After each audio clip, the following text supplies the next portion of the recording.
哪里不舒服？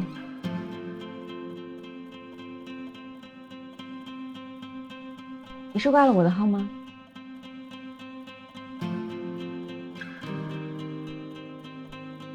于梦啊，这个名字听起来有点熟。你是之前在我这看过病吗？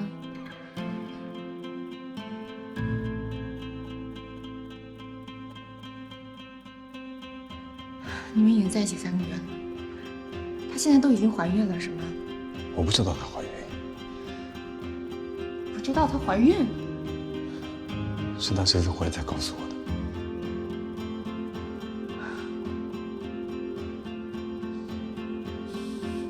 她现在都已经回国了。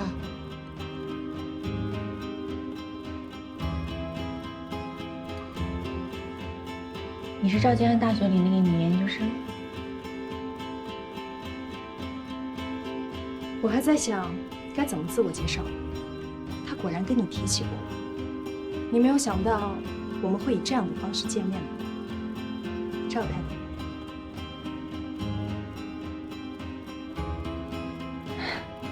稍等啊。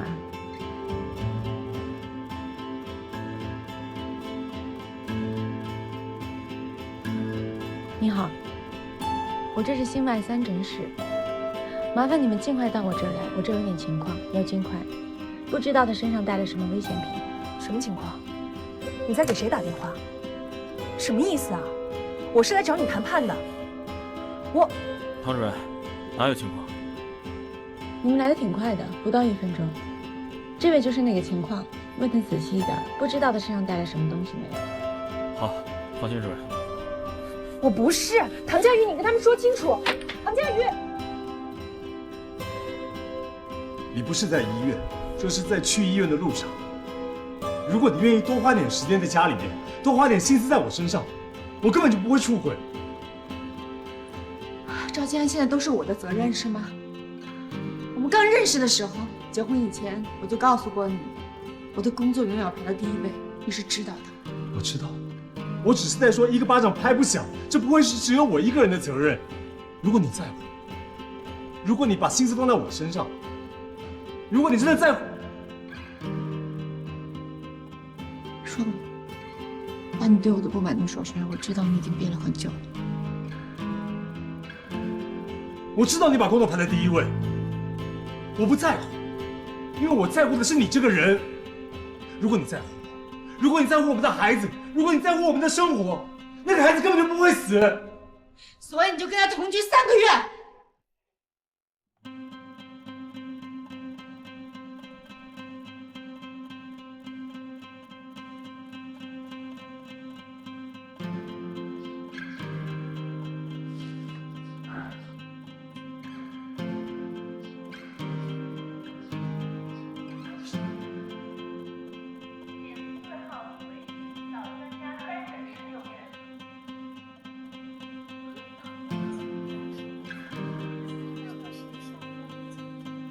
唐佳宇，保安不让我进诊室，我只能在这儿等。你就这么怕我，连我想跟你说句话你都要叫保安？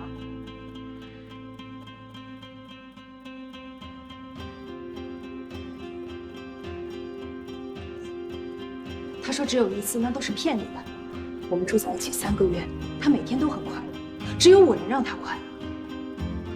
唐佳宇，他都说过你什么？你想知道吗？他说你简直是个 ice cream， 一点温度都没有。他还说你自私，只顾着自己的工作，从来不替他考虑。他还说他很孤单，遇到你之后才知道什么叫做真正的爱情。你不要以为我是怕你，我是懒得理你。于小姐，你跟赵基安的事情我一点兴趣都没有，但是请你不要影响我工作，我的忍耐是有底线的，不要再跟着我。既然你真的不在乎他，为什么还要捆着他？为什么不跟他离婚？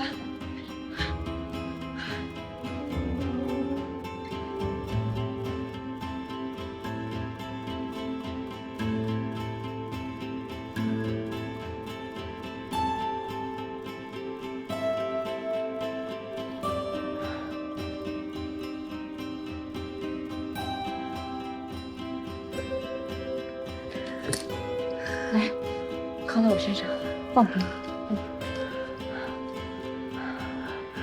别紧张，放松呼吸。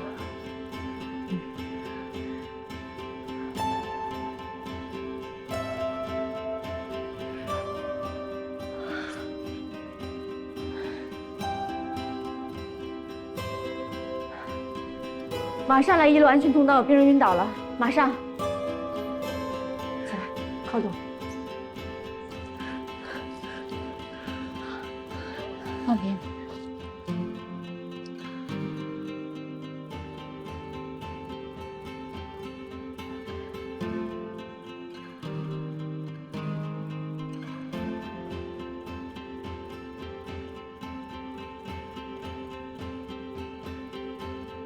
文超，文超，把门打开。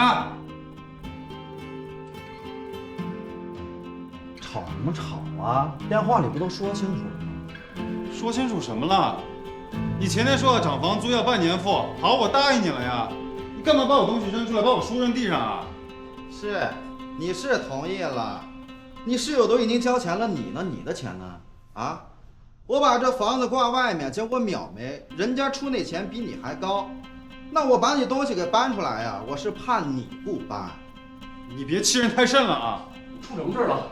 这么着急给我打电话？我这房子是在你们公司租的，对吧？啊，是签了1年合同吧？啊。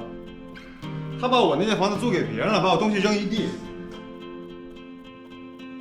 张先生，江医生一共住了半年，咱们可是签了1年的合同，你这样做是不是有点过分了？只要他跟那个新人出的钱一样啊，我再把东西给他搬回去。关键是你出嘛，凭什么出啊？你这是不讲信用啊！出不起就走人，哪那么多废话呀？啊，别耽误一会儿有人来看房啊！赶紧走！你要听我说？哎，江医生，算了，你凭什么等我说啊？绝了！我从医这么多年，从来没有遇到过这样的。主任，这是你门诊说的病人啊？这个病人你们不用去了，我去就可以。啊？不是，不是你所有的病人都得我们跟你一起去吗？这个病人不用了，你自己休息。哎，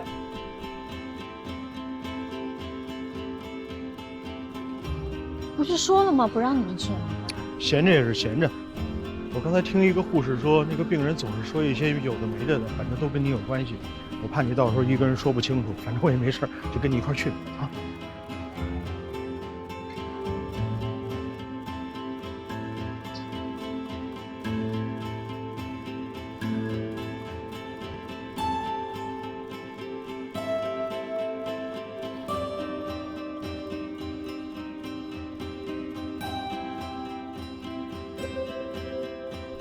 于梦，你的 CT 检查结果我已经看过了，你得了一种非常罕见的先天性心脏病，确切的说应该是2种前性病：左冠状动脉异常起源于肺动脉，合并动脉导管位。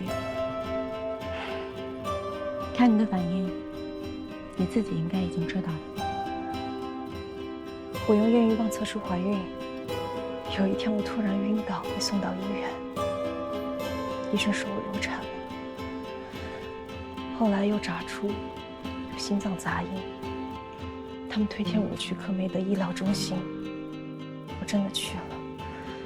他们说很危险，让我尽快手术，还说中心乳前有一个 Dr. Tang 很厉害，可惜离职了，不然可以让他来给我做手术。不过我没有做手术，而是飞回来找你老公。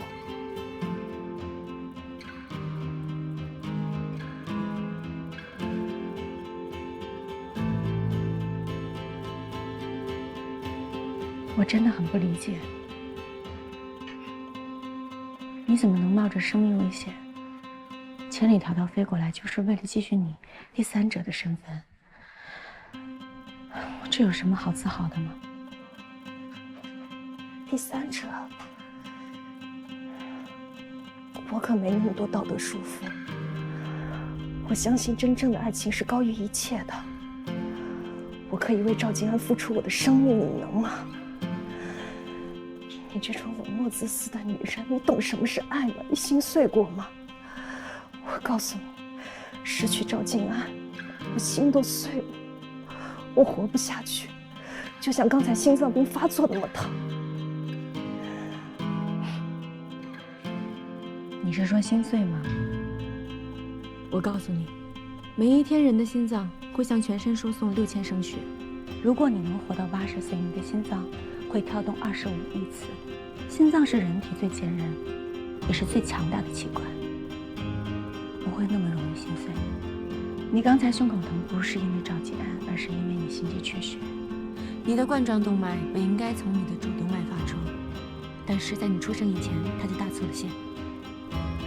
我听不懂你在说什么。你当然听不懂。冠脉异常起源的患者，如果出生后不马上手术的话，90%会死于1岁以前。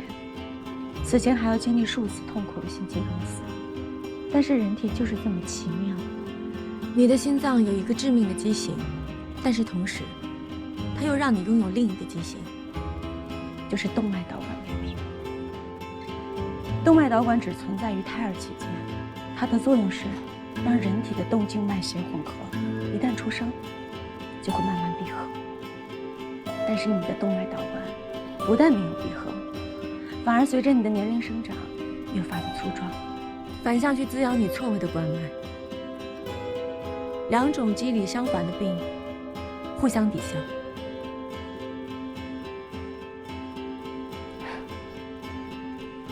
于梦，你知道吗？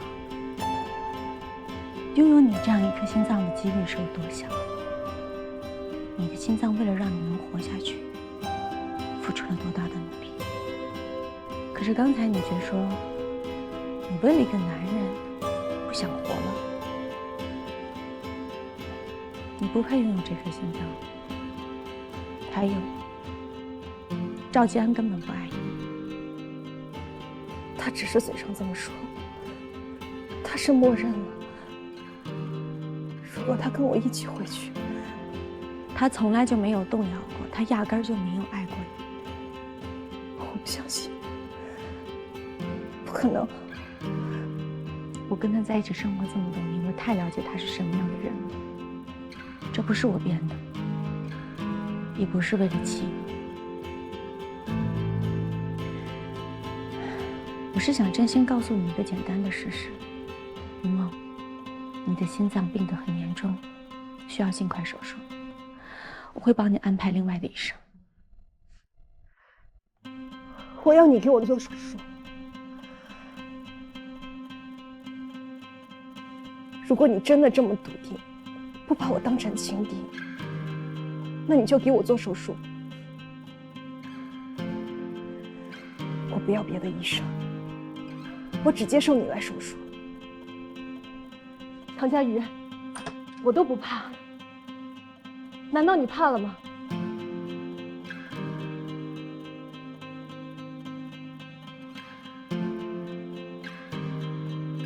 哎，老钱，文斌，唐人怎么样了？哎呀，我们主任这回啊是碰上难产的了。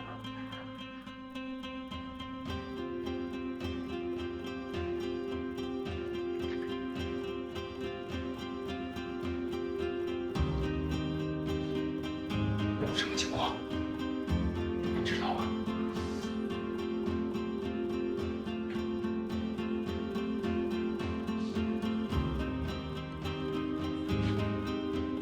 这女孩一定让唐主任给她做手术。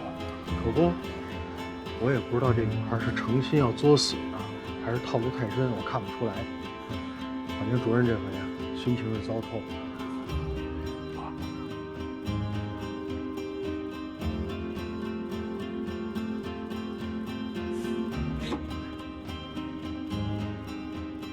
喂，佳宇。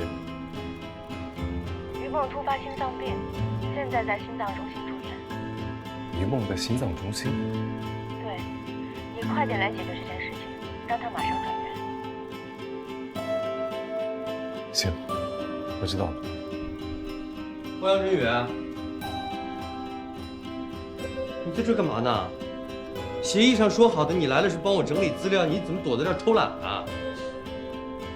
来，我刚才查了一下，就是那台不小心被饲养员关停的机器，样机上记录的停机时间比饲养员记录的关机时间要早了3分钟。那有没有可能啊，是样机出了问题，先停转的，然后导致实验动物的状况不好，饲养员才去调大了流量，不小心关机的呢？不可能，这么重大的故障怎么可能发生在我设计的机器上？啊？那能不能取那个样机来测试一下，做一下进一步的分析啊？你干什么？你要鸡蛋里面挑骨头吗？是不是没有问题？你要臆想出一些问题啊？我没有想臆想，现在马上就要送去质检了，万一出了岔子怎么办？没有万一，我拿我的脑袋跟你担保，让你整理资料，你就做好自己该做的，这些事情不要去想，好吧？这是担保就可以避免的事情吗？王工，从我见到你的第一面起，你就是傲慢无比，只能听进去好话，这样很危险的。你走，你现在就走，不用你帮忙了啊！你赶紧走，我自己能弄，快走。走就走，你以为我愿意待在这儿？让开！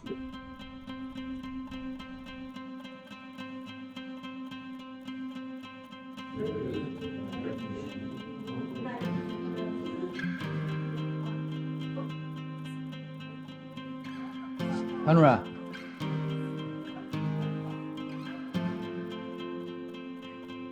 衣服都完成了啊，下了手术，又去你们科做了术前访视，我看见你了。大钟叔和我说，那个女孩是，好像他跟其他护士也说了很多乱七八糟的，这次又全院皆知了。医院的好处啊，就是事儿多，即使有天大的事儿，明天呢也都能给你盖过去，别人不会记得。再说了，你根本就不在乎别人怎么想的。我虽然不在乎，也不希望所有人知道我的隐私吧。那抱歉，我不应该问你。秦大忠有真实的，什么都跟你说。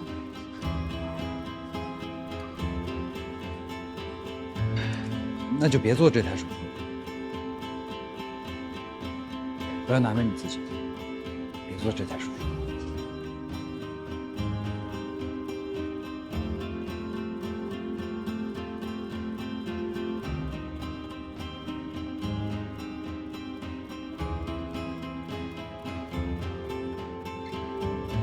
终于肯见我。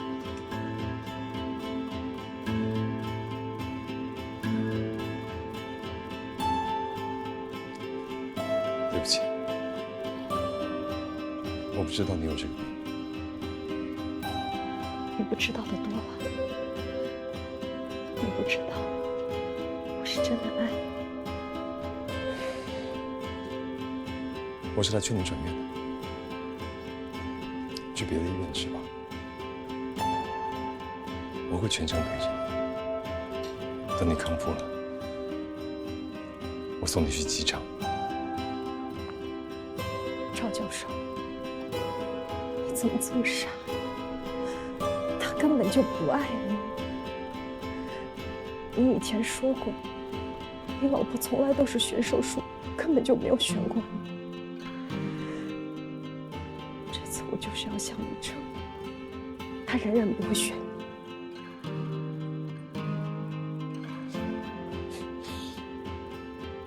不管他选不选我选的是他呀。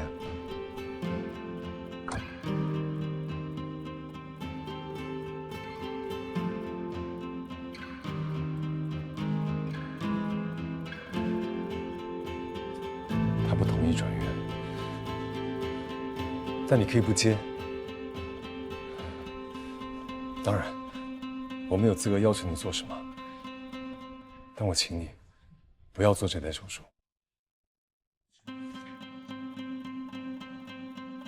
我们已经努力这么久了，只要不放弃，一定还有希望。你不要做这台手术好吗？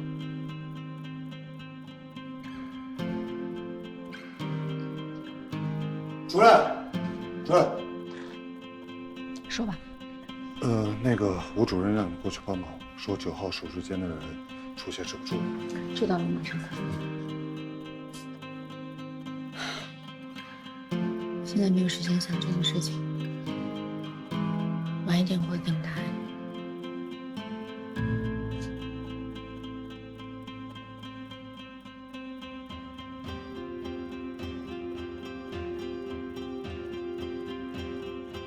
主任，我回来了。你去哪儿了，焦百炼？住院医的意思你不明白吗？是住在医院。你请假1个小时走了1天啊！我错了，主任，我保证不会有下一回了。下不为例，快点走，吴主任的病人出事儿了。高架手术。对，吴主任一个病人要帮忙，进来吧。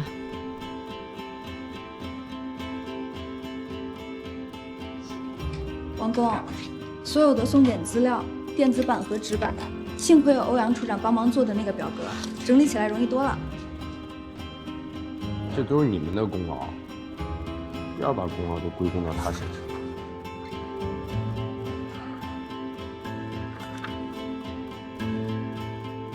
我去把这个给唐主任。我是来劝你别做那台手术。果然你也知道，安和医院无秘密，这是名不虚传。可是我现在不想说这些。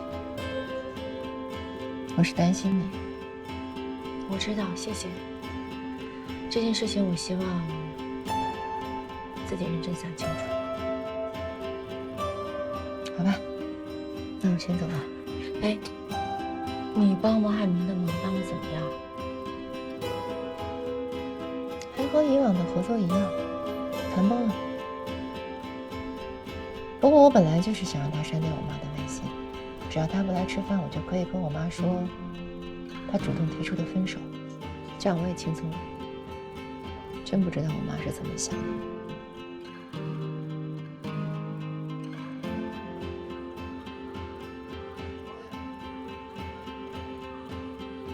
您好，请问您几位？啊，2位。3位。哦，等一下，人到齐了再点菜啊。那您先看一下菜单，有需要您再叫我。3位。妈，你不会认为小王还会来吧？那个，他已经把你的微信删掉了呀。我真的跟他分手了。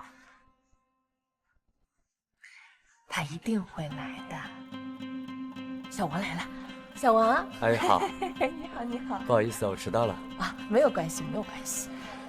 哎呀，珍珍说你不会来了。哎呦，你不晓得，我刚刚差点把实话讲出来了。什么实话？现在告诉你吧，小王今天下午给我发信息解释了，说是不小心把我删掉的。所以晚上请客吃饭道歉。哎呀，珍珍啊，人家小王可是真心要跟你处朋友的，你一定要珍惜这样有志青年哦，不要使小性子了，懂了啦？对。服务员，打扰一下，先生你好。谢谢。双耳反耳啊。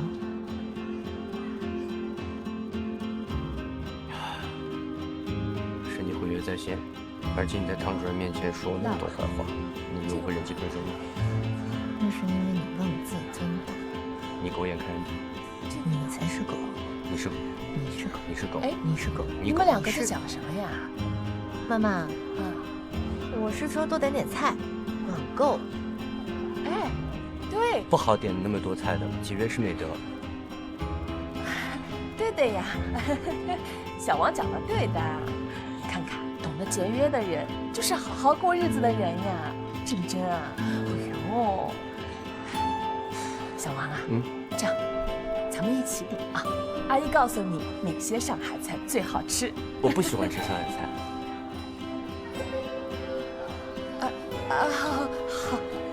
好的呀。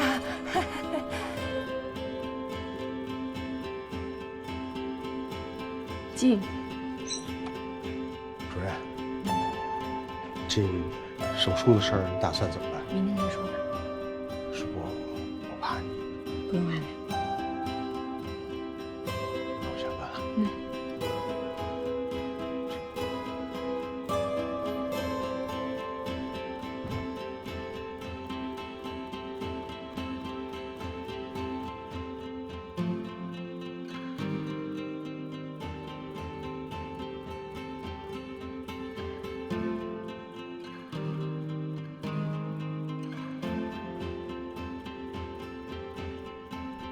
走到熟悉的街角，陪着人潮，假装我还好，可我漫不经心，什么时候起，我变得越来越少。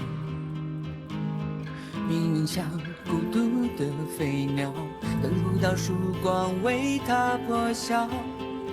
假如它曾经历过，就应该明了，就给我一个拥抱，好不好？我甘于为爱燃烧，多一秒你转身我却难逃，很可笑，陷入你背影画地为牢，请给我一个拥抱，好不好？美好的无可救药，戒不掉，需要多久才忘掉？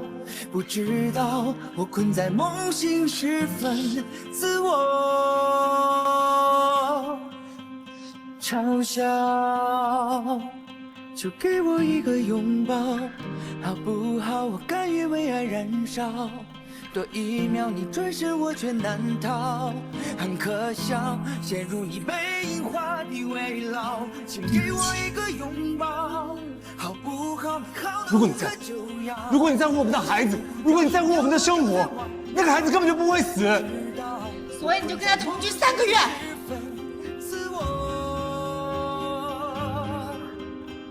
嘲笑。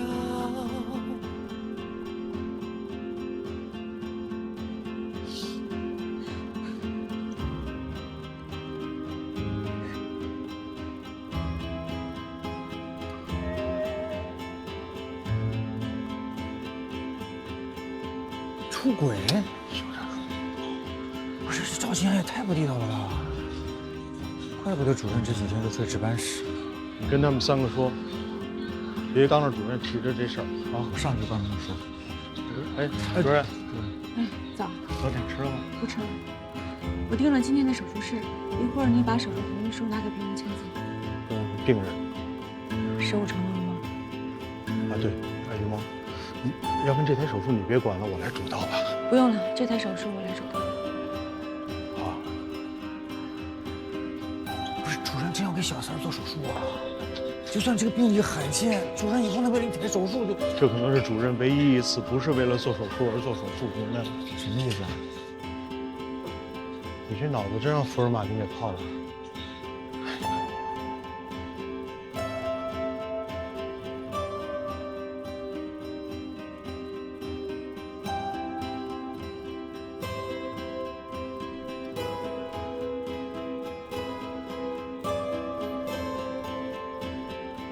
哎，来，主任，我们去准备吧。去吧。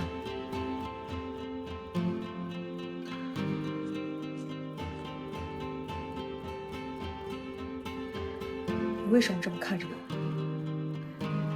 你是害怕吗？我才不怕。这么多人看着，我不相信你敢把我怎么样。你不用害怕，我既然进了这间手术室，你就视我一个很普通的病人，我会好好给你手术的。我说了我不怕。那就好。但是我会很快把你忘记的，因为我做过的病人太多了，不可能每个都记得。可是你不一样。我怎么样？你应该一辈子都忘不了我吧？因为我是那个把你治愈的医生。之后你再爬楼梯的时候，不会再有心脏病。你心脏每一次正常的搏动，都是因为我修复了它。这是你自己的选择，希望你不要后悔。叶主任，可以给他打麻药了。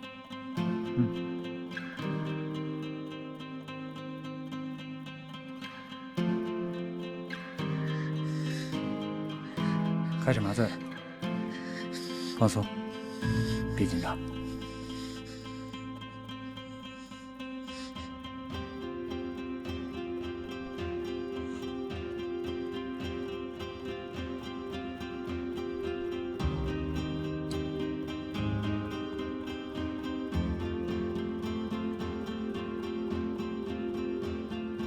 张主任，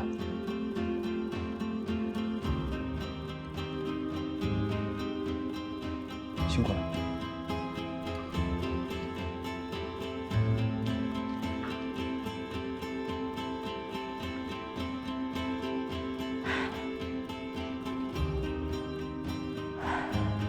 手术很成功，术后应该可以恢复心脏所有的机能功能。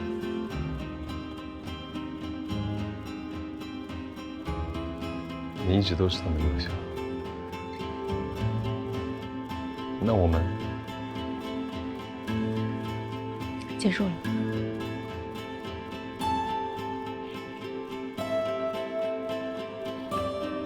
我会通知我的律师，通知你的律师，其余的事情交给他们私下去处理。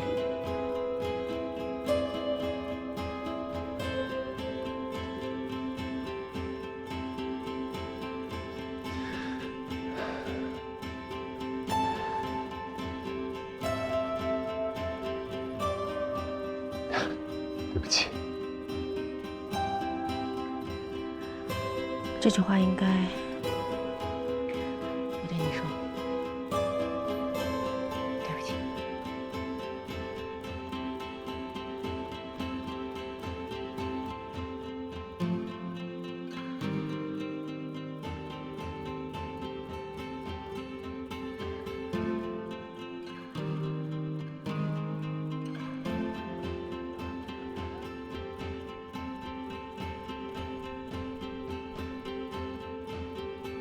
他没事吧？没事。你醒了，你手术做得不错，你放心啊。哎，我知道你要问我什么。赵教授呢，让我给你捎几句话。他说会给你请一个护工，然后在你出院之前呢，就一直在你身边照顾你。工钱不用你付啊。他还说给你订张机票，可他没说是头等舱还是普通舱啊。然后他就不见你了，说让你多保重。哎，其实姑娘，你还年轻，你前面的路还很长，你没必要钻这个牛角尖儿，是不是？为了些个恩恩爱爱，动不动就要伤害自己的性命，你这不值当。哎，不，这话是我说的啊。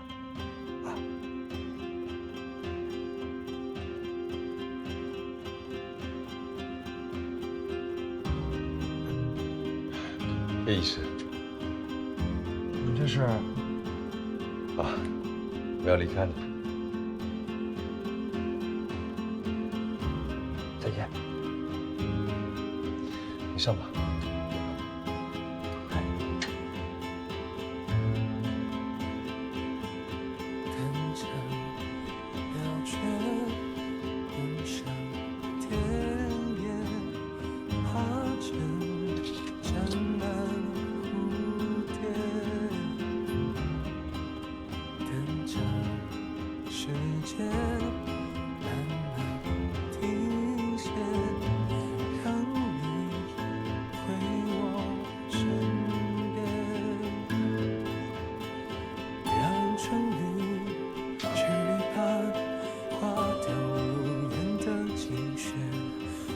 下身，一瞬间才发现，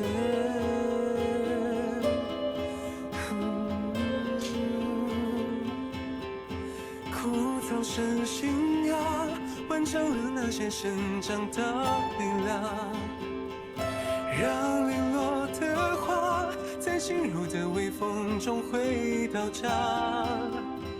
温暖的远上，如果有个人弹唱着吉他，天空之下还在轻唱从前的他，也远去。温暖的远上，如果有个人弹唱着吉他，天空之下还在轻唱从前的他。也远去了。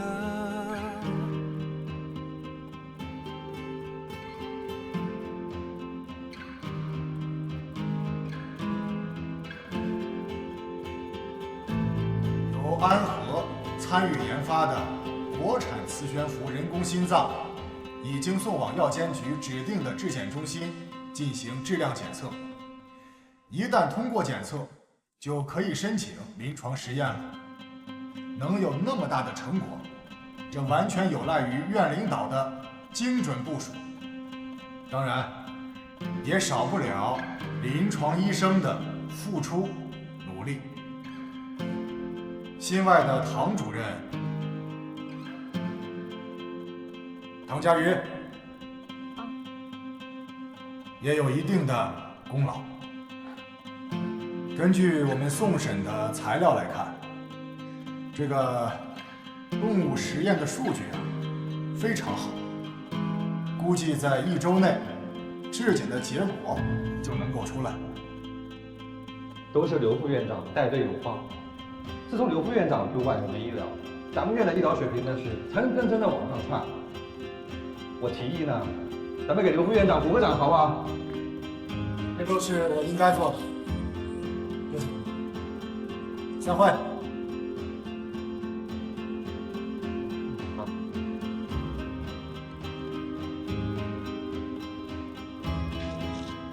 离婚了你都不知道吗？离婚和下棋有什么关系？而且你能不能别老火气？我没有火气，我走错了，我换了重新走还不行？不行。唐佳瑜，看我下一次怎么样？不可能。我们唐主任已经吩咐过了，马上给你们办住院。现在感觉怎么样？还是喘不上气。唐医生，我们来之前给他发了微信。唐主任在开会呢。你好，住院手续办好了，你拿这个去小费就行。谢谢。看，住院手续也下了。既然到了医院，咱们就把心放下来，不要太焦虑了。我知道，就见到唐医生，我才能安心。江医生，你别介意啊，他对唐主任有点迷信。我看呐，不用吃药，见到唐主任，病情能好100%。这也不叫迷信，这叫幸福，对吧？唐主任一会儿就到，放心啊。那我们先去病房。好。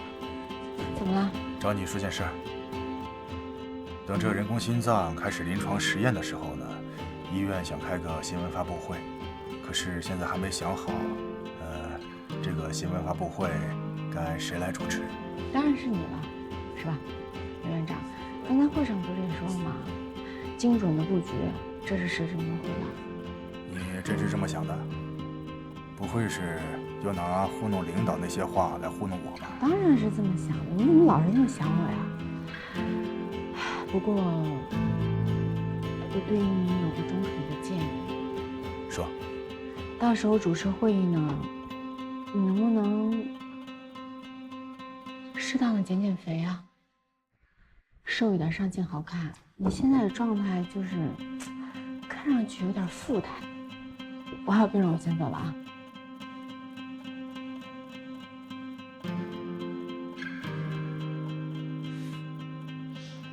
什么富态？审美太差，这不挺帅吗？听说有人说，只要见了我，病就好1半呢。出来就会夸张。我可没夸张。唐医生，其实之前雪纯的状况一直挺好的，就是上周不小心感冒了，一直没缓过来。您给他看看。怎么感冒了呢？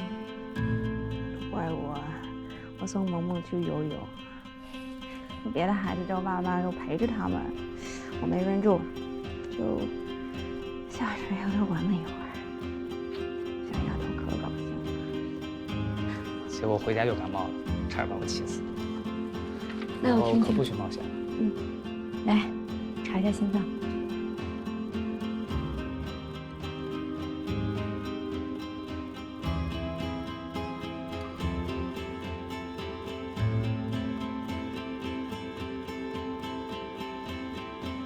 这手抬起来，用力呼吸，再来一次。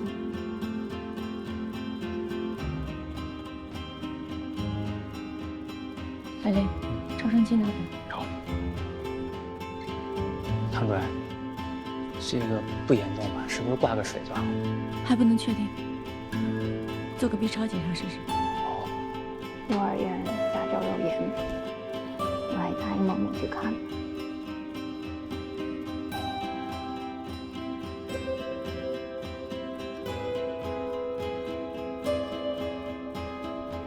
唐主任，不要紧吧？非常严重，心脏扩张的厉害，左心衰竭，需要尽快做移植手术，不然的话，尽快是多长时间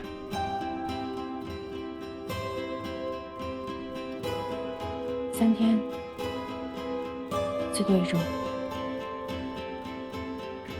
江百烈，马上联系移植平台，上传王雪存最新的检查结果。哎，王雪存回来了。是的，这次情况非常稳定。江百烈，王雪纯这次的检查结果，移植排序肯定非常靠前，所以你这2天负责给我盯紧。只要有供体出现，第一时间通知我。好，没问题。还有大家，马上给你们其他医院熟悉的朋友、医生朋友发个信息，说我们手上有这样一个病人，急需心脏供体。如果他们刚巧有脑死亡捐献者的话，就算是边缘供体也可以。我们不能再错过任何一个机会。虽然我跟王雪纯说还有3天到1周，但是我们心里都很清楚，扩心病晚期的患者，心脏随时可能停跳。主任，我觉得咱们还是得做好心理准备。这等了几年都没等到的供体，这2天忽然想要，我估计是需要。刘向东，你说的没错，你提醒了我。王雪纯现在最大的敌人应该是时间。如果我们能想到办法，延缓他生存的时间，就算一时找不到供体，至少人不会死亡。这怎么能延长存活时间？办法就在我们眼前啊！人工心脏。明白了。拿到质检报告之后，马上申请临床实验。来不及了，申请临床实验的时间太长，王雪纯根本没有时间做。我对国内的规矩不太了解，有没有办法能临时做一例呢？主任，还真有。人道主义豁免手术，以前老主任做过一例，我全程跟着来着。这个人道主义豁免手术呢，确实是在现有的医疗条件下，无法医治且生存期不超过3天的病人，在得到病人和家属的同意之后，可以使用尚未经过药检局批文的药物和医疗器械。直白的说吧，就是死马当活马医，没办法的办法。手续需要多久？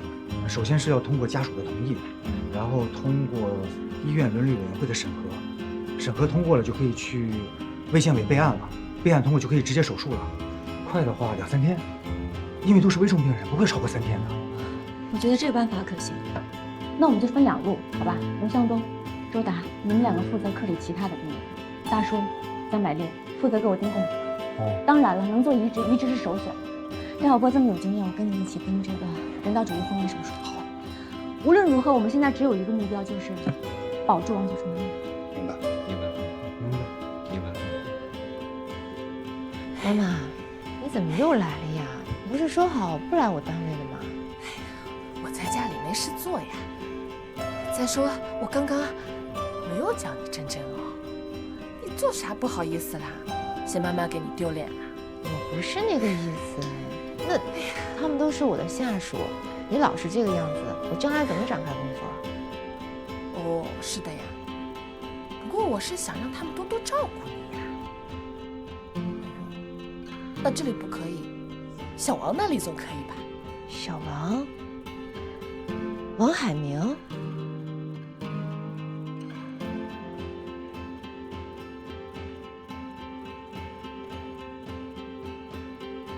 喂，你妈又来了。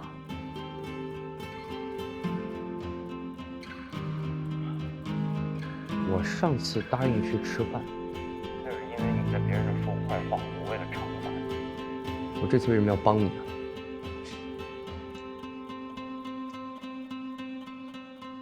上次你已经讲到过1次了，那就请你再帮我一次。我妈过2天就回上海了，她上次对你印象特别好。如果现在把真相告诉她，她会伤心的。再帮帮我，可以吗？好，你不用再说了啊。你记住，这是最后一次帮你，好吗？谢谢。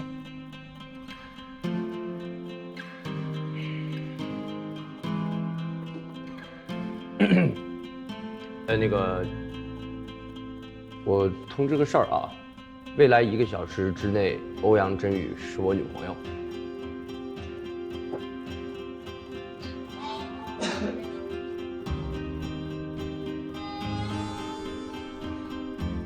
怎么样，唐医生？涂磊呢？怎么就你一个人？他去见毛毛。要不然我想让孩子来医院，我想让孩子看见我穿很好服的样子。我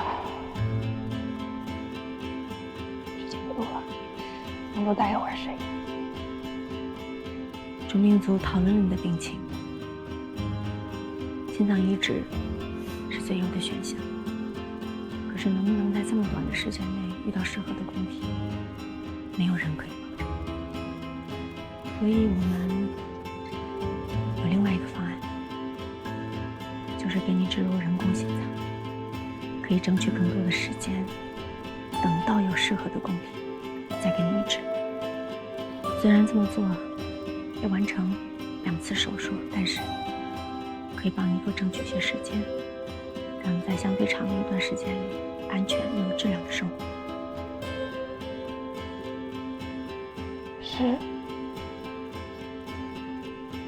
我以为国内没有人工心脏，我现在身体无法再救过来。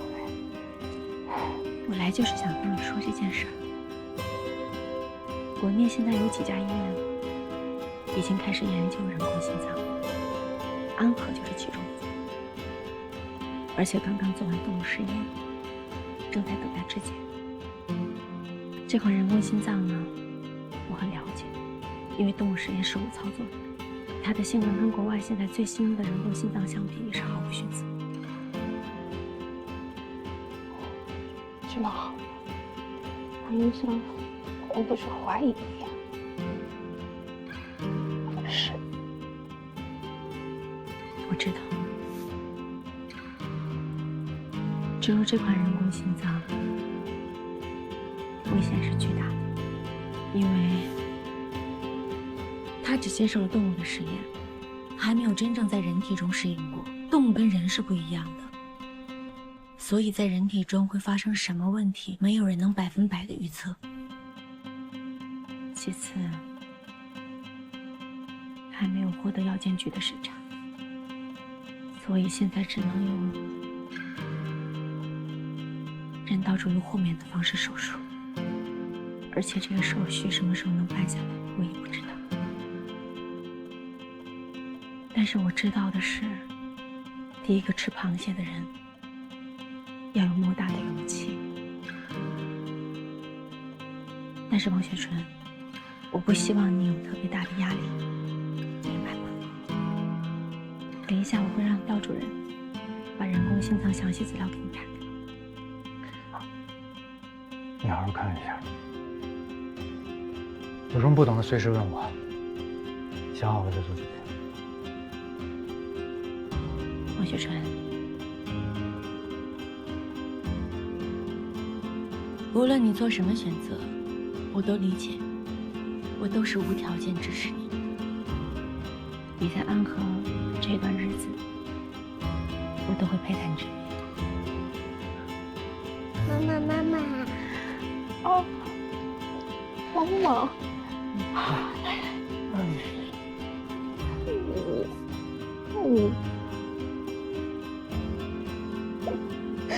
你肯定是不好，现在你就生病了，你也不乖。对，妈妈不乖呀，我要睡吗？沙发在哪？想吃那个别的吃饭菜，就不说不要了。记住了啊。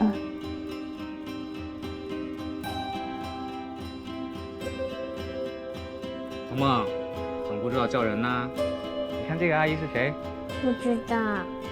这个就是妈妈跟你说的红阿姨，因为她们陪着萌萌。谢谢她，阿姨。客气。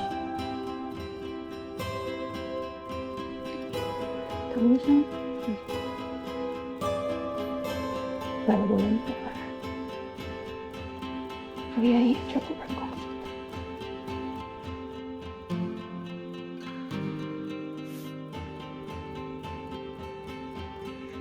唐主任，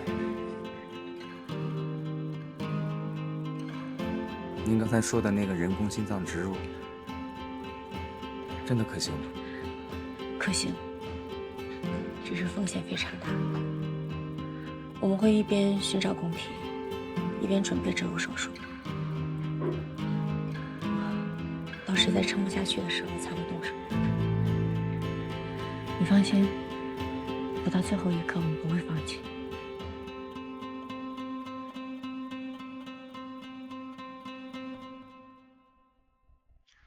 喂，当然要先征求你的意见，刘峰，你觉得要不要做人道主义豁免手术？当然做，占据人工心脏研发第一阵地。我全力支持你。哎，你现在在哪儿？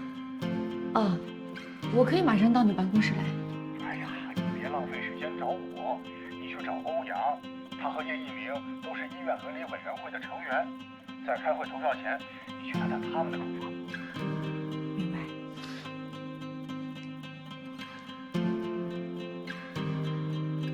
进。哎，你怎么来了？有件很重要的事儿，想跟你商量。朱护士啊，哎，15床的血压有点高，你从这个药品柜里拿一片降压的药，啊。宋主任，这个哎，我就是拿点应急，没事儿啊。不是。哟，宋主任也干这违规的事儿啊？这罗永是要检查的。行，我这就给他送过去。嗨，我只是从药品柜里拿一片药应急，这不是电脑死机，开封药来了。宋主任，我建议您还是试试重启电脑吧。万一真出了事儿，我不知道会不会有人像唐主任保我那样来保您。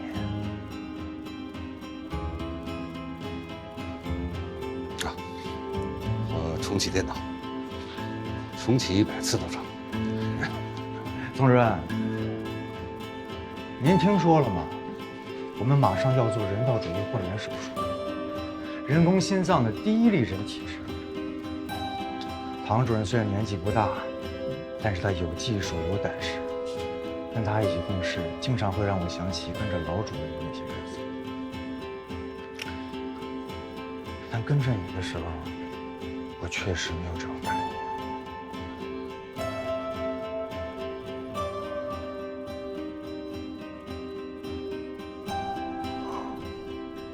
现在人工心脏还不成熟，如果做人道主义豁免手术，万一病人出了问题，那对我们未来的研发是有影响的。你还记得上次雪纯是怎么失去那颗供体的？现在王雪纯就在手术等待室，你们让我怎么跟她说？我说昨天因为我没有放弃我的努力，想让她得到这颗心脏，现在反而让她失去移植的机会，是这样说吗？你们教教我。因为系统的2次分配，把本应该属于她的供体临时分配给更危重的病人，可是现在她就是那个更危重的病人，却没有人能分给她供体。欧阳，如果上一次就能把供体成功的植入到他的体内，是不是他的人生就会不一样，结果会不一样？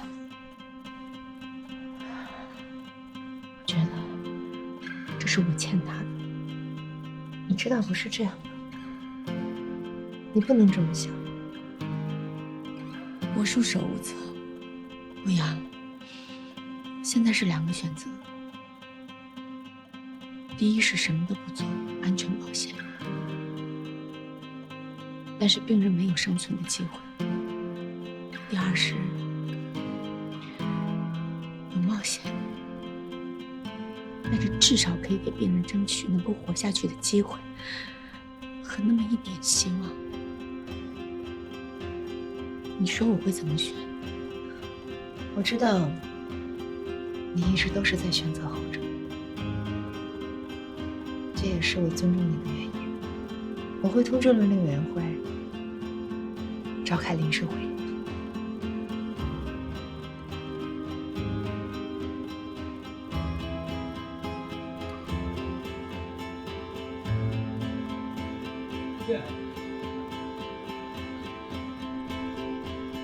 叶主任，啊，唐主任，你是为了那个人道主义豁免手术的事来的吧？刘峰已经跟你说了。刘院长很激动，给我打了一个10几分钟的电话，把事情的来龙去脉全都跟我说了。我觉得这是好事儿，既能救人命，又能在人体里试验人工心脏。放心吧，我会全力支持的。谢谢你。下午伦理委员会来开临时会，一会儿见。一会儿见。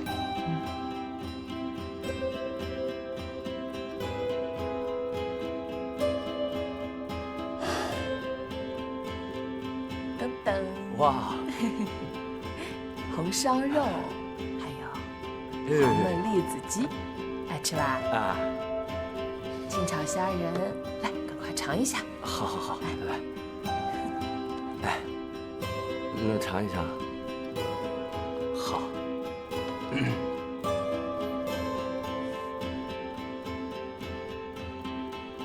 好吃，比我们食堂强多了。哎呀，那就多吃一点啊。真的好吃吗？真的好吃。妈妈，我的呢？这个没带你的啊？哦，哎，那你们一起吃，一起吃哦。我去打点开水。哎，你不知道开水在哪儿吧？我知道，我刚才来的时候看到。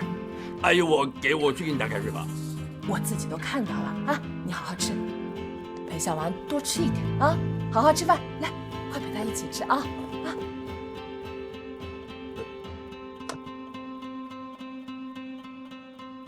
你说王工和欧阳处长是真的吗？王工不都说了吗？假装男朋友，密不欧阳处长他妈，高龄剩女，估计家里压力大吧。也是，他俩天天吵。对呀。还行吧？真的好吃吗？真的好吃，你要不尝一口？谢谢你啊，帮我圆场。不客气。哎，你别说，你妈性格比你好多了。谢谢你帮我圆场。不客气。吃了。哎。刚才唐主任介绍了病人的病情、人工心脏的研发进展以及手术的必要性。大家根据这几个方面来决定这次人道主义手术是否符合医学伦理。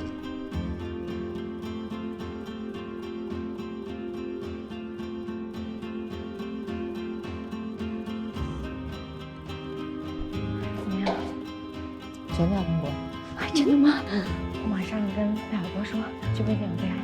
希望这次人工心脏真的可以帮得到王总，一定会的。走了。别担心，我已经告诉他。Little man, I say, tell me that this is only a bad dream. This affair of the snake, the meeting place.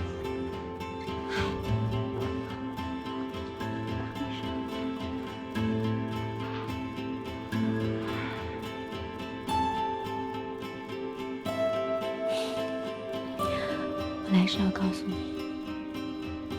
伦理委员会经批准了，资料现在已经送到卫健委去备案，只要备案成功，就可以做手术。那太好了，早一点做，晚一点安心了。雪川，对不起。你为什么会这么说呢？上次手术心脏供体应该给你的，可是临时给了其他病人，真的对不起。唐医生，坦白说，刚知道的时候我是接受不了的，但是后来有医生跟我介绍为什么会这么做。他说这个对你是一个很艰难的一个决定。他还说代替我得到那个心脏的人是2个孩子的爸爸，如果没有那颗心脏，那2个孩子就没有爸爸了。所以这个心脏派上了好用场，你说呢？是的。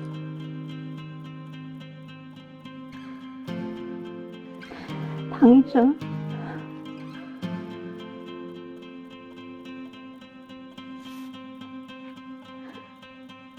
我有点担心。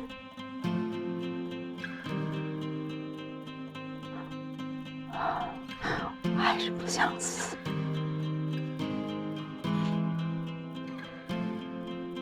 雪晨，我答应，我不会让你死，我会让你有一个又长又圆满的人生。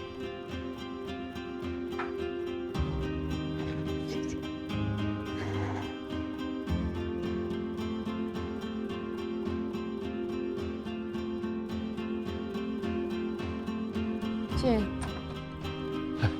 主任，那个小百列在值班室住了大半个月了，今天要搬到新租的房子去，我就先让他回去了。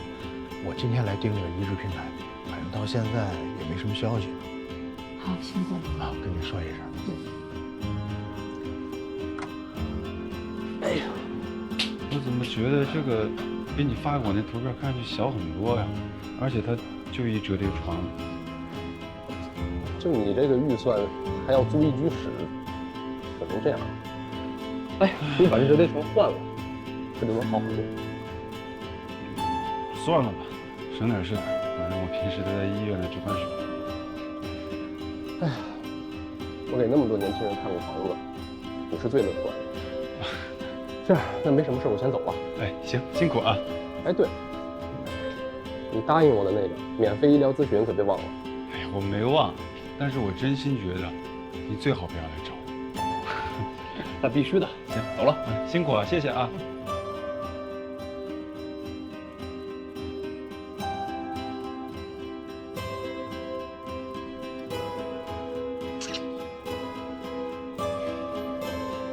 啊，陈舟，陈舟，哎呀，我刚搬完家有点累，你怎么跑这儿来了？你家不是挺远的吗？还行。车方便，也不堵车。是，有车肯定是方便的。哎，白脸，我记得上大学的时候，咱俩不是一块儿考的驾照吗？对啊。今天你开？我开啊？不行，我那会儿比我脸都干净。我就是过年回家摸过我爸那方向盘，我就不行，回头再把车给你蹭了。没事，有车险，怕什么？开吧。真不行，我现在紧张。开你就开，你那么多废话，上车，快点！是全险吧？是全险。那我试试啊，来吧。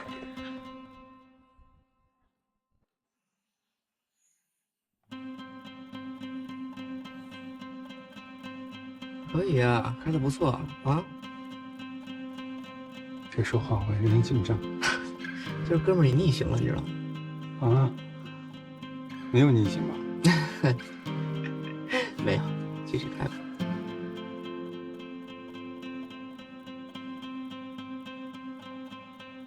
哎呀，百烈不得不说啊，你开车的技术真不错，哎，一看就像过了科目1的。这就是从小悟性就是好的那么一点点。嚯，说你胖，你还真闯上了。哎，我这车不错吧？车是个好车，这是你爸给你买的。哎呀，我自己买的。哎，你就不想买一辆吗？哪怕管你父母要点钱也行啊。哎呀，我这是穷人家的孩子啊，我每个月还得往家里汇2000块钱。那你自己没点积蓄？交完房租，吃完饭就剩那几个字，以为都像你那么财大气粗。哎呀，百烈，实不相瞒啊，上回你来我们公司做口译，还记得吗？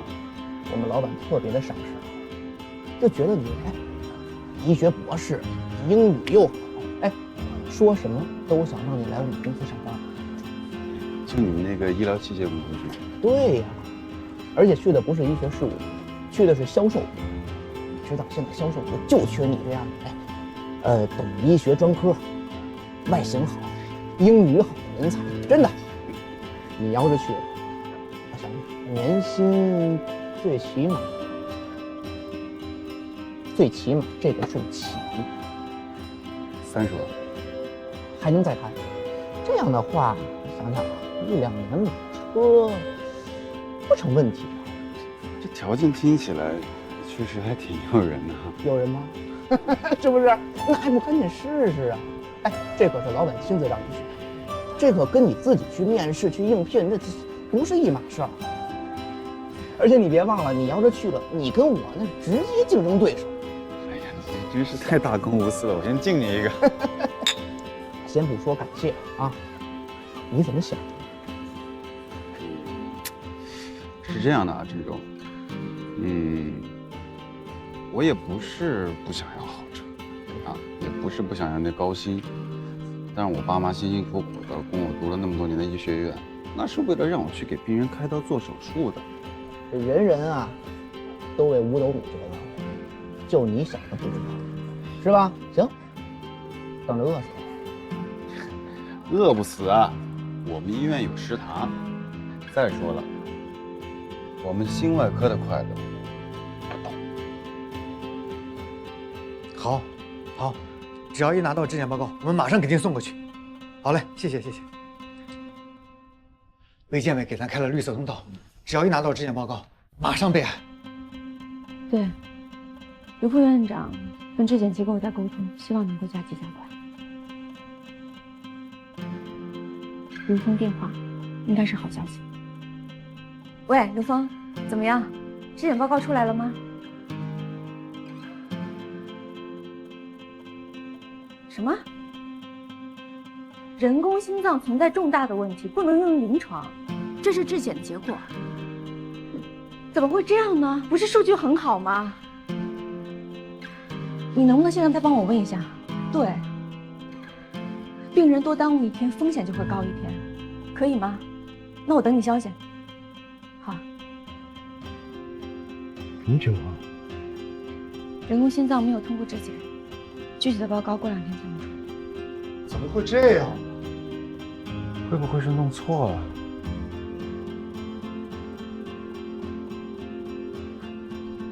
主任，今天的手术室没了，只能接台，但不一定有。别选这吧，实在不行就换明天。手术大事了。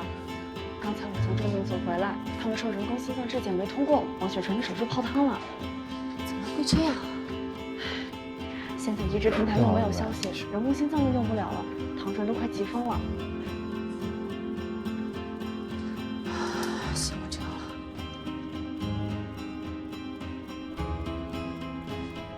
喂，哎，王主任，嘿嘿，你好，你好，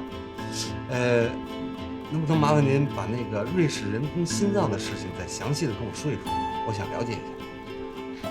主任，王雪纯不太好。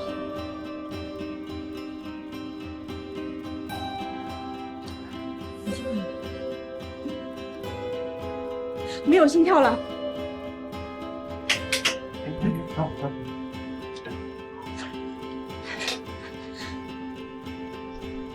王雪纯，上肾上腺素，快点！肾上腺素1毫克。王雪川，说。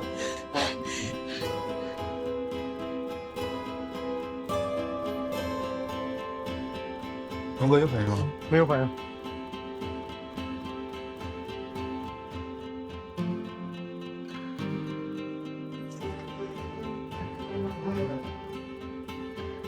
有反应吗？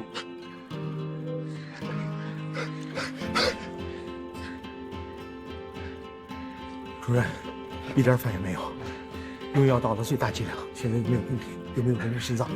我看。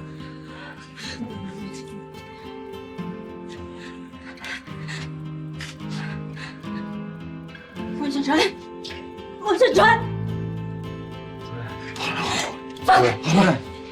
主任，上埃克莫，埃克莫，去拿埃克莫。我去的。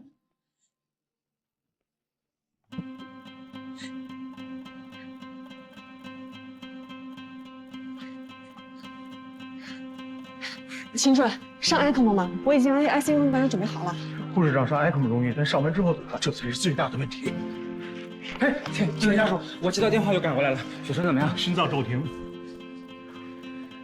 你别这样，你先冷静一点。不应该呀。对。昨天还好好的。霍心病的晚期就是这样，心脏随时会停。病人家属已经在听我说的每一个字都要听清楚，好吗？现在王雪晨心脏骤停，现在救他的唯一方法就是上埃克莫。但是人工心脏出了问题，不可能给你人道主义豁免手术，而且上了埃克莫之后怎么样？大家现在心里都是个未知数。你听我说，埃克莫现在开机费用昂贵，并且之后都要住在 ICU， 每天的费用不是一个小数目，并且如果供体问题得不到解决，或者人工心脏的技术彻底得不到解决的话，你先听我说完，还有2句话。也就是说，你们每天的开销会非常大，这对于你们来说是个不小的负担，所以病人最后可能还是会被无主。自己衡量一下决定。那我该怎么办？我只是要对你说明利弊，怎么办要你自己决定，并且要快。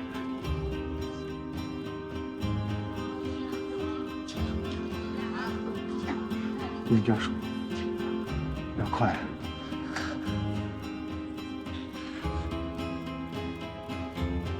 哪怕有一丝希望，我都要救我老婆。埃克莫只能救急，不是长久之计。后续只有2种指望：一是心脏有自愈的可能，让心脏休息，一有好转就车机；二是有代替的方案，比如说人工心脏或者是心脏移植。汤佳玉，我问你，这2种指望，王雪纯她有吗？移植平台已经将王雪纯移到了等候名单的首位，随时都有可能有供体出现。人工心脏不知道是出了什么问题，还尚未可知，也许很快就能修复。这个时候给病人上埃克莫，是在争取宝贵的时间。再说病人的家属也已经签字。欧阳，你不用替他说话，这是他一向的冒险风格。真以为自己是神之手，谁都能救？你们也不要自己骗自己。家属签字，那是因为他没办法接受妻子去世的事实，想要抓住最后一根稻草。你如果没把人救回来，那埃克莫的高额花费，还有移植手术供体的临时易主，你们觉得他能够接受吗？汤佳玉，你把你和安和医院置在了一个很容易招来医疗官司的尴尬境地，你知道吗？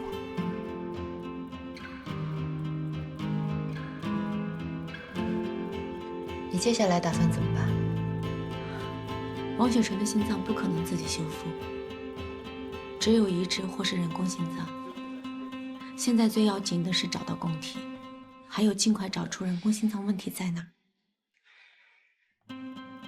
这2者都是撞大运，几率太小了。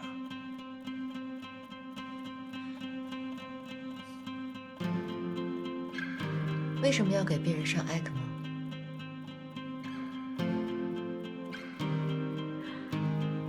因为我答应过他，要给他一个又长又圆满的人生。就算让我重新做一次选择，我还是会这么做。有什么需要帮助的，就找医务处，随时都可以。祝你好运。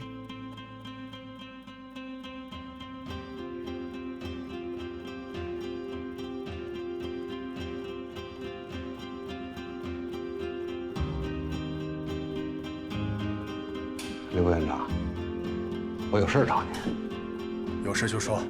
哦，有一家瑞士的人工心脏公司想打入中国市场，想跟咱们医院合作，不知道您有没有兴趣？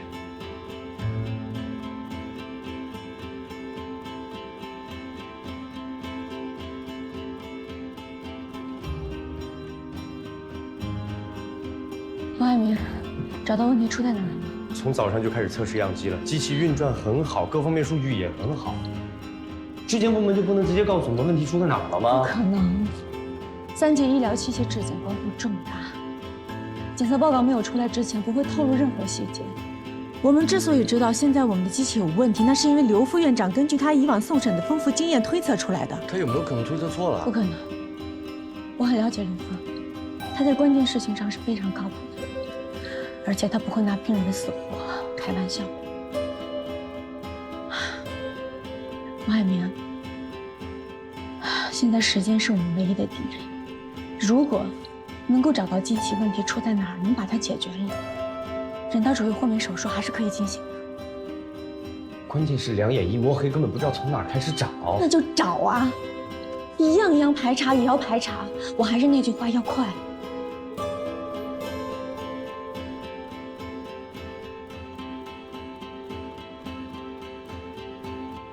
哎，一鸣，你知道唐主任的事儿？唐主任怎么了？他手里本来有个心衰晚期的病人，本来是要做人工心脏的，结果没想到人工心脏质检出了问题，而其他的供体也没着落。没想到突然那个病人心脏就骤停了，他给病人上了 ECMO。他有没有想过后果呢？哎，你还记得上回住心外跟神外那对祖孙吗？你记得吗？记得。他悄悄给病人垫了医药费，告诉病人说这是医院申请下来的救助金。以我的经验，一个外科医生如果替病人垫钱，那就证明他在感情上已经卷入太深了。主任，怎么样了？刘峰那儿算是暂时稳住了，王海明还不知道问题出在哪儿。咱们现在真是找不准方向啊！你可真够会鼓励人的啊！不是我这实事求是啊，越来越会聊天了哈。周达现在是不是看着王雪春了？对，周达放话了，说这2天谁让他老婆去接送女儿去学琴，他半步不离开医院。你也别太担心了，说不定。谁电话？周达电话。快点接。喂，周达。好嘞，我们马上过去啊。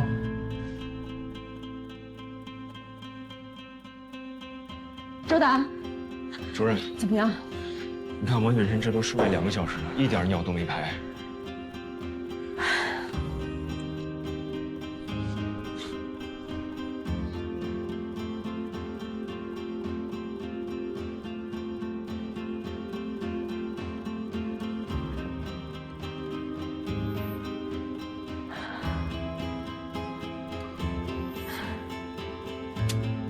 肾脏已经开始衰竭了。怎么会这么快？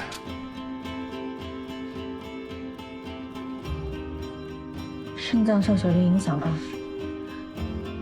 身体出现这种紧急状况，为了能够保证正常的血量回血，一定会减少肾脏的血量分流。肾衰，这是多米诺骨牌的第一块，如果控制不住，将会很快。其他器官功能马上也会衰减。主任，那是不是只能上血滤了？这样会增加感染的风险。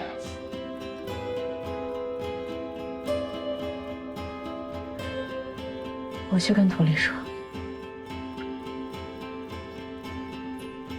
唐主任，雪春怎么样了？雪春出现了肾衰。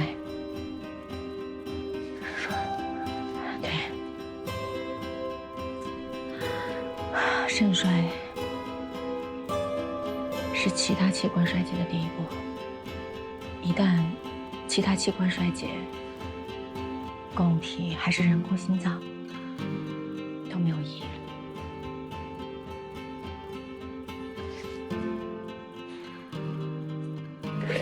有没有什么办法能够阻止肾衰？有，上血滤。血滤是代替肾功能工作，对于肾进行过滤功能。可是，一旦上了血滤，就意味着维持王雪纯的生命的机器又多了一台，也就是说，感染的几率大了很多。可是不上血滤，他的肾脏马上会恶化。唐主任，你说我该怎么办？这个决定需要你们家属来做。唐主任，我知道你的意思，你又要让我自己选，我也想选，可是我不懂医，我不知道该怎么选。但是我知道你的选择一定是对的，我相信你。我知道你也要救雪纯的，求求你，告诉我这一次好不好？就这一次，你告诉我怎么选对雪纯才是最好的。就这一次，求求你。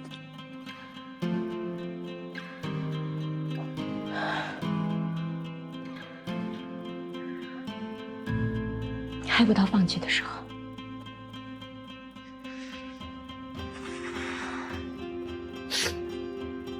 我听你的。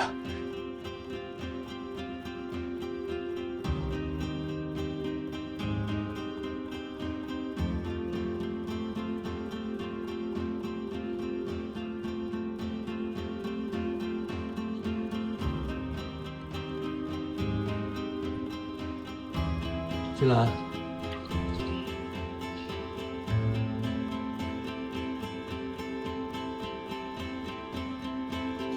你怎么来了？我来看一下人工心脏的问题找得怎么样。如果可以及时修复，那我赶紧申报给质检部门，或许还来得及。所有数据都已经核查过了，机器也已经转了1天了，根本就没有问题。说不定是他们搞错了呢。他们就是做质量检测的，怎么会弄错？那他们没错，我还说我没错呢。那麻烦你跟我走一趟。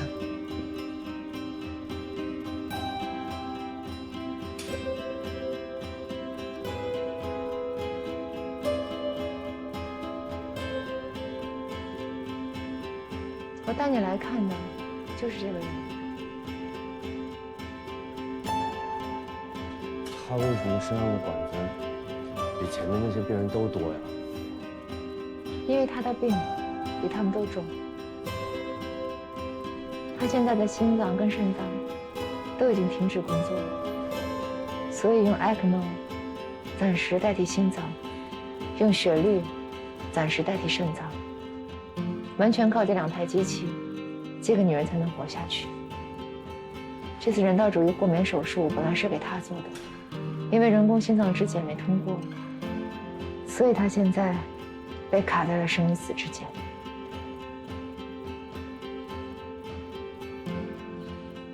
你带我来是想让我内疚？不是，我是想让你看到，你研究的不仅仅是一个血泵，它会成为人体的一部分。人体有多精巧，它就得有多完善，一丁点的差错都不能有。是不是很苛刻？人命关天。你跟我说，你用你自己的脑袋担保，但是现在出了问题，有生命危险的是他，不是你。有句话叫“医生犯错，病人丧命”。虽然你不是医生，但是这句话眼下也适用于你。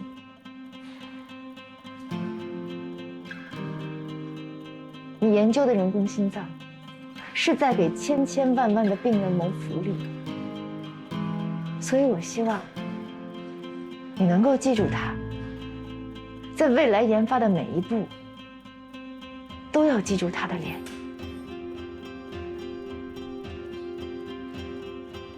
那天你在资料室说，机器停机的时间比饲养员关机的时间早了3分钟，有可能是机器自动关机。如果你说的是对的，只要查那台机器，就能知道问题出在哪儿。我今天做试验的一直都是样机，不是用于植入的机器。那你快去查呀！你还站那儿干嘛？好。 7号床的情况还可以，还剩几号床没查？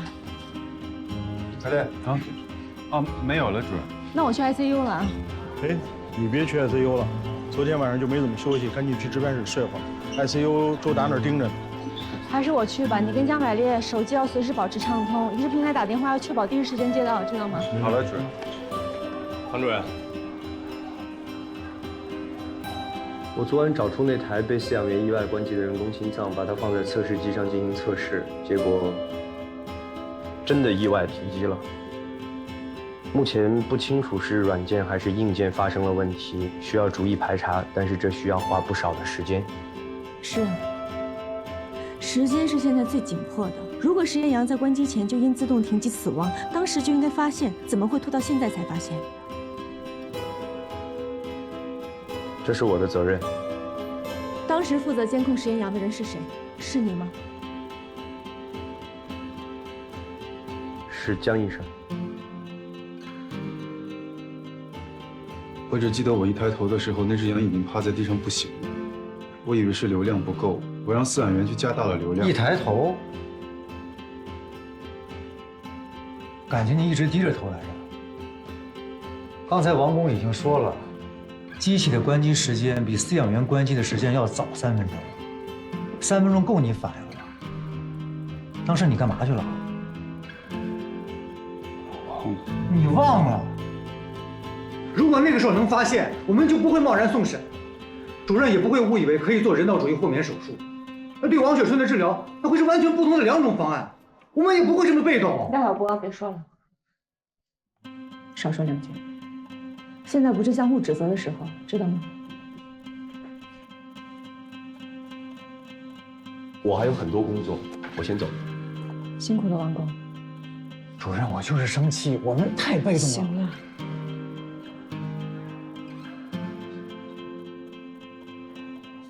主任。好了，不用说了。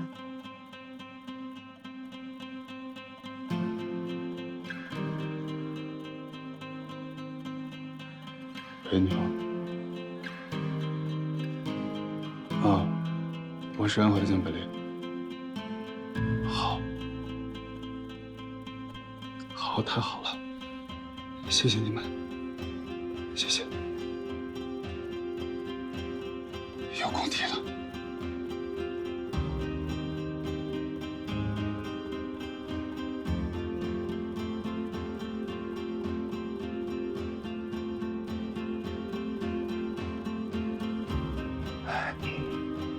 唐主任，我刚才去看过他，肾衰竭的指标已经好转，情况基本稳定。涂磊，我还要告诉你一个好消息，已经找到和王雪春匹配的供体了。有供体了？真的吗？你确定？因为上次……确定。秦医生跟监医生已经买了最近时间的飞机票，捐献者在外地的医院。 他们要确定供体没有问题，然后运回安和医院，我们就可以商量后面的手术方案。总之，一切都在往好的方向发展。一颗健康的心脏。一颗健康的心脏。张主任，叶主任，看这么高兴，肯定是有什么好消息吧？ 等到供体了，跟王雪春配型成功了。真的？太好了！是啊，我觉得我心里这块石头终于落地了。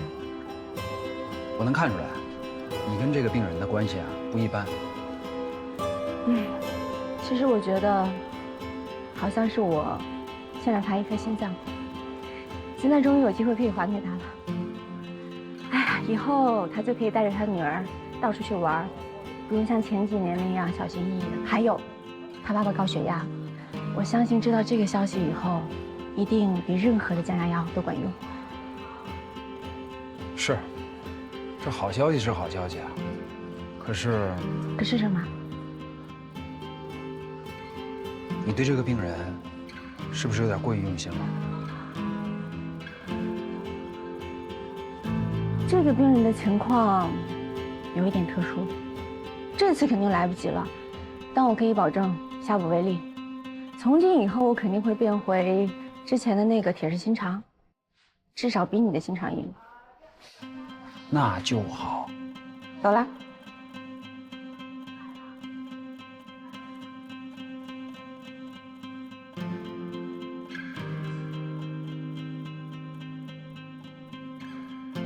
你好，李社工。你好，吴护士长。是约养父母见面吗？那孩子的养父母啊，他们改主意了，他们说不收养这孩子了。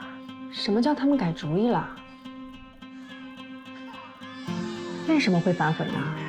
是工作人员没有说清楚，养父母以为孩子只有心脏畸形，已经做过手术了，今天才知道孩子的妈妈呀有精神分裂症，他们怕万一遗传。有这个因素，这个女婴80%不会再有人收养，得在福利院长大了。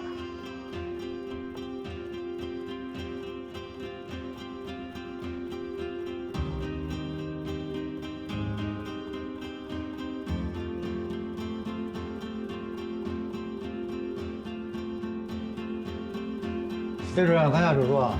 哎，老秦不是取了供体吗？你们组今天晚上定的手术室怎么取消了？哎，没取消。这个取供体的团队飞机晚点了，得先取其他的供体才能取心脏，所以我们这移植手术啊，只能推迟了。唐主任啊，现在还在 ICU 呢。是吗？哎呀，他也是第一。行，你忙吧，我走了。哎。记仔细了。嗯。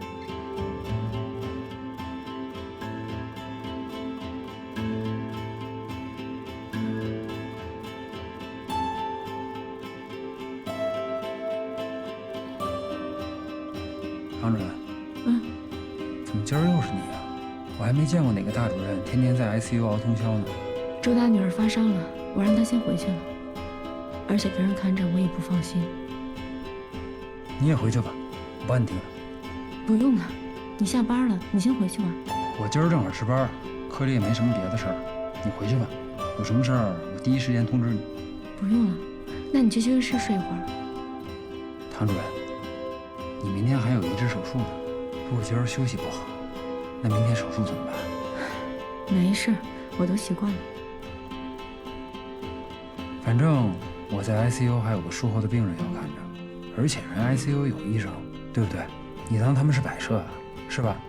是的，唐主任，我们科的主任都是抢救的好手，况且还有叶主任在这儿，你就放心的回去吧。放心吧。那帮我盯紧点儿，如果有任何情况，第一时间通知我。我去休息室躺一会儿。哎，你还是回家休息吧。办公室休息不好，而且你家离得近，就10分钟的路程。他要是真有什么事儿，我们连10分钟都 hold 不住。那好吧，谢谢你。去吧。盯紧点儿。叶主任，我好像记得你今天不值夜班吧？我顶替别人的。哦。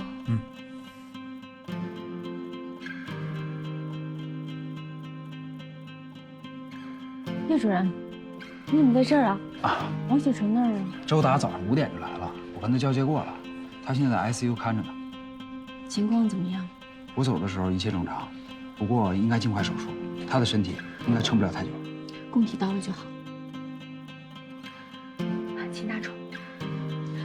喂，大钟，你不是7点钟给我发信息吗？说去取供体，这么快？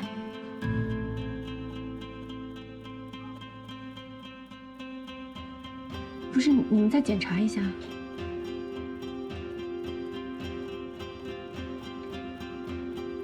行，我知道了。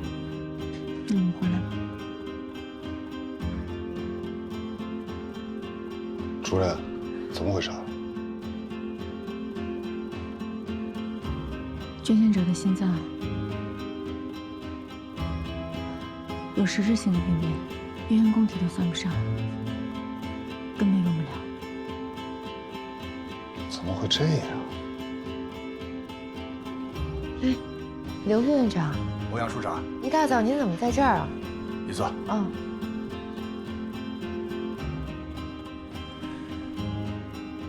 欧阳处长，有件事情我没想明白，想听听你意见。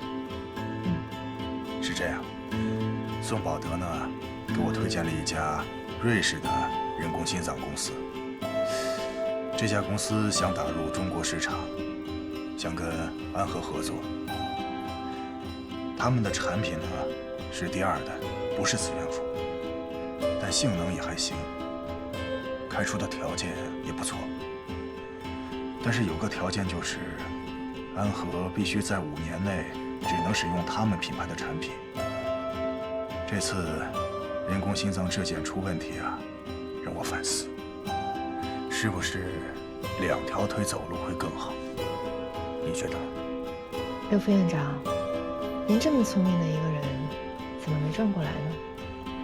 转什么呀？5年内不能使用其他品牌，那也就是说，咱们安和自主研发的磁悬浮人工心脏就不能在安和做临床试验，否则的话，就是属于使用其他品牌。我就说有什么地方不对劲。还有，现在很多家医院都在研发，如果这个时候我们不坚持，虽然说很快就能用上瑞士公司的产品，但是5年后，国产人工心脏的领域我们就会落后一大截。你别说追不上人外，就是其他几家心脏中心也会排到我们前面去。反正就是捡了芝麻丢了西瓜，这事儿是我欠考虑。行，知道了。对了，这事儿千万不要和唐家玉说。好，谢谢。主任，市内的急诊电话都打过了，目前还是没有新的捐献者，捐献平台也没有。王雪纯现在是第1顺位，只要有供体，他是有机会。主任，王雪纯突然白蛋白低，血液酸碱平衡紊乱，是肝脏。周大已经开始给他输白蛋白，加大利尿，为了防止乳酸堆积，也给了碳酸氢钠。我有话跟你说，我现在真的有很重要的事，没有时间，不好意思啊。等不了唐佳瑜，我现在劝住了刘副院长，但是我怕他自己又绕进去。宋宝德现在在给一家瑞士的人工心脏公司牵线，想促成跟安和的合作，用进口的人工心脏代替你跟王海明研发的产品。唐佳，主任，不要跟过来，我自己去，别跟过来。我说你爸爸的事一定要记住，要是晚上老人失眠。唐主任，唐主任，怎么了？不需要人工心脏。哎，宋主任，您跟那家瑞士人工心脏公司很熟吗？唐主任，我问你熟不熟？熟不熟的又能怎样？那人工心脏也不是一家的专利。如果你很熟的话，想请您帮个忙，能不能帮我弄一台机器来？我的病人王雪纯现在已经出现肝脏衰竭了，一时之间没有合适的心脏供体，所以我想，能不能试一下人工心脏植入？宋主任，如果您真的很熟的话，能帮我尽快弄一台机器吗？可是进口3级医疗器械，不通过审查，不可能让你用的。人道主义或美术，或者是学术交流，什么名头都行，只要能帮我弄到一台心脏，王雪纯也许还有活下去的机会。当主任，您高估我了，这事儿恐怕办不成。宋主任，如果您能帮我弄到机器，我愿意辞去心脏中心主任的职务。唐佳瑜，你想什么呢？这不是你们俩之间能决定的事儿。方主任，这恐怕不合适吧？没什么合适不合适的，只要你能帮我弄到机器，我马上写辞职信。当然，把重兵组留给我就可以，其他职务我一概不要。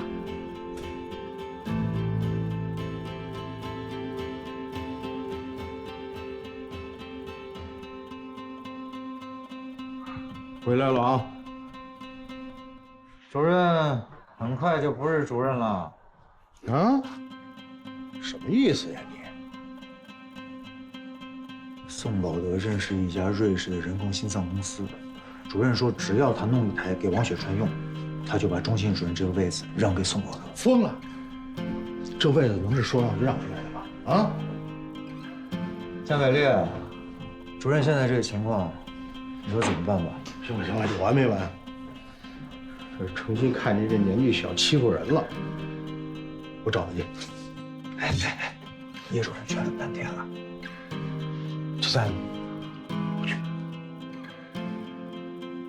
进，回来了。主任，对不起，试验营是我的错，我当时开小差了，没有一直盯着屏幕。所以你去做了兼职。您怎么知道？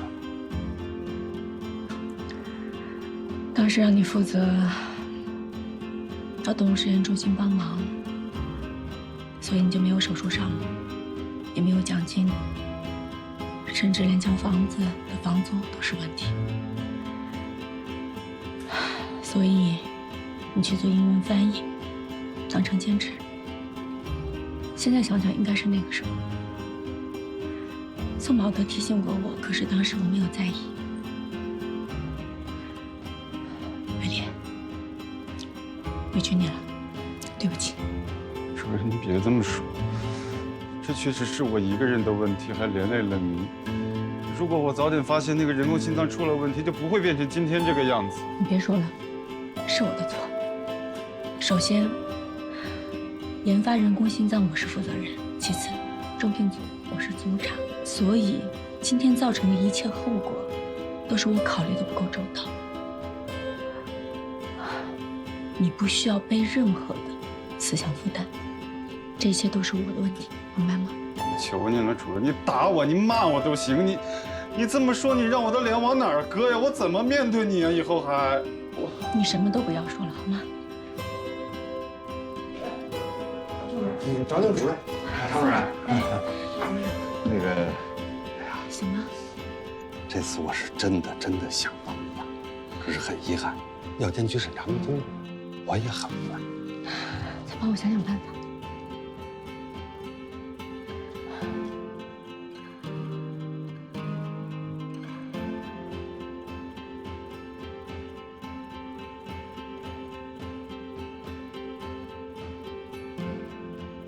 主任，王雪晨外周循环衰竭，全身 DIC。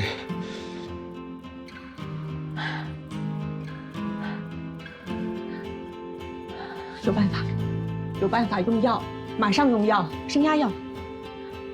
还有，输血，一定要输血，知道吗？再想想，再想想，再想想，帮我想一想。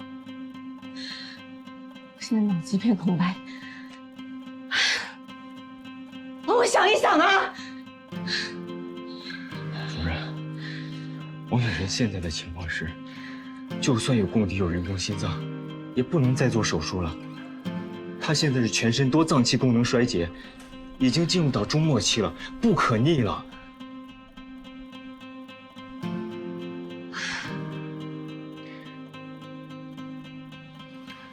主任，要不我去跟家属说一下。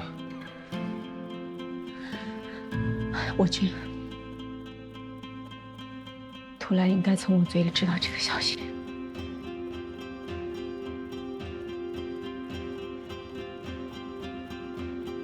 昨天你还说可以救的，不只是可以救你，你说他马上就要得到一颗健康的心脏，是这么说的吧？那为什么今天突然不救了呀？为什么呀？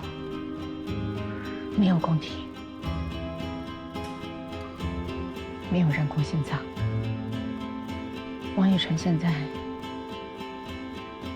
接受不了任何的手术。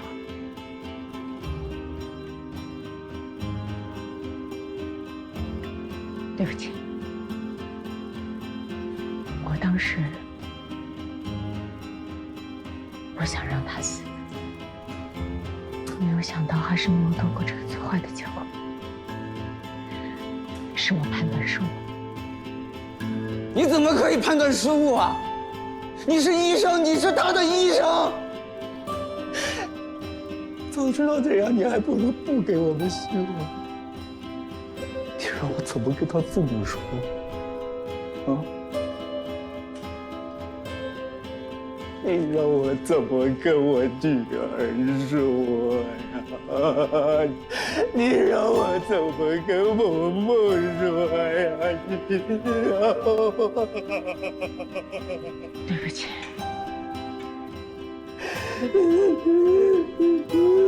涂先生，这都是因为我。张百烈，主任，你让我跟他解释清楚。闭嘴！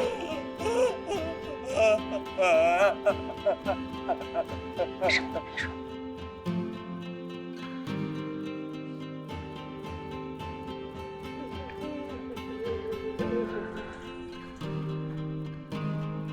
楚磊，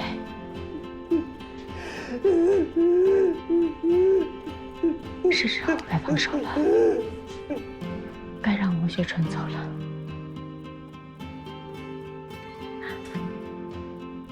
他已经很累了，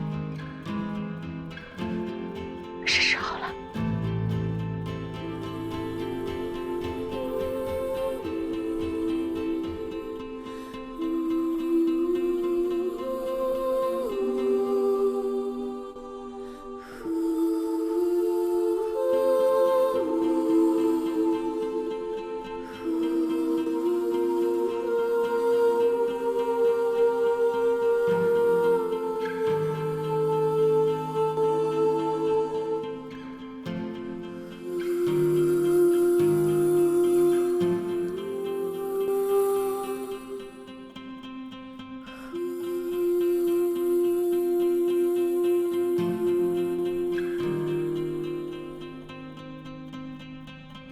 关掉这些机器后，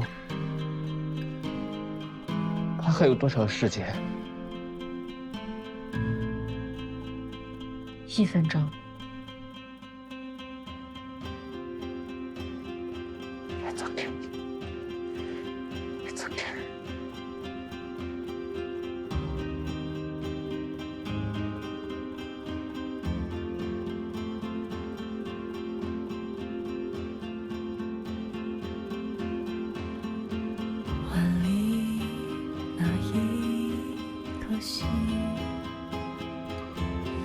小手在夜空里，别躲在无人来访的狭小缝隙，我会守护着你。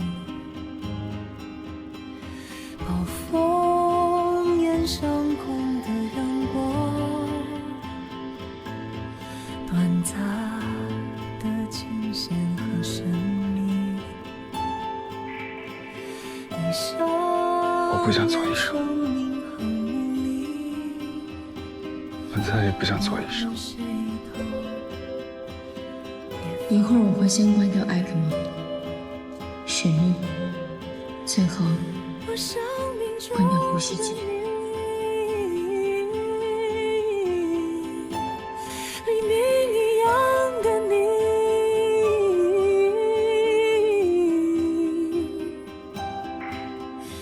是降临之际，曙光照亮我心，我感动不已，就祈祷着奇迹。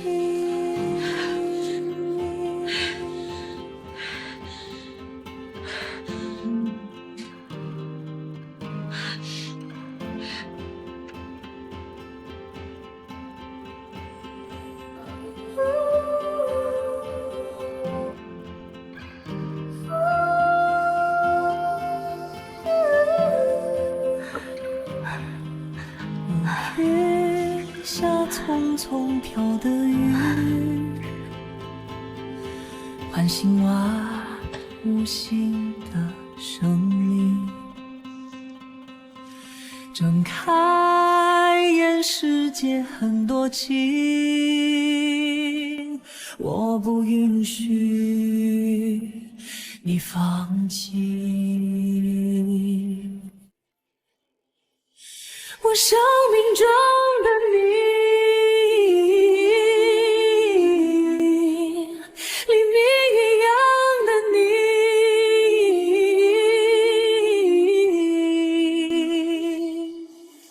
我想点燃自己，然后再照亮你拥抱的鼓励，会吹散了